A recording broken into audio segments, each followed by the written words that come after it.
एक मुखी आदर्शर अभाव रही। आमर चॉइसेस डिफरेंट हवा सांगे आम मानकर ऑब्जेक्ट भी डिफरेंट होउछि, आम मानकर गोल भी डिफरेंट होउछि, आम मानकर मिशन पर्यंत भी डिफरेंट होउछि। ठाकुर किंतु कहले उद्देश्य आम समस्तंकर एक, हुए तो ताकू अचीव करिवार पथ अनेक हेई पारे। जेमती मुसलमान कहउचंती पानी, आमे कहलु जल एवं ख्रिस्टियन कहले वाटर, बट पानी तो पानी ही।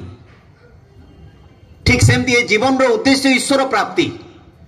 जो हरिनाम कथा एठी उठिला जे जीवन रे आमे आज हजार धंदा भितर भी निजर को व्यस्त रखुना कहीं जीवन से संध्यार से डाक्तरखाना से परिवार निवृत्त कोण रे विभिन्न प्रकार माली मकदमा कोर्ट कचेरी विभिन्न प्रकार दारिद्र्य व्याधि जो अवस्था भितर भी मन कांदी उठे विकल होगी प्रार्थना करे जे हे भगवान तुम्हें कौटी अछ।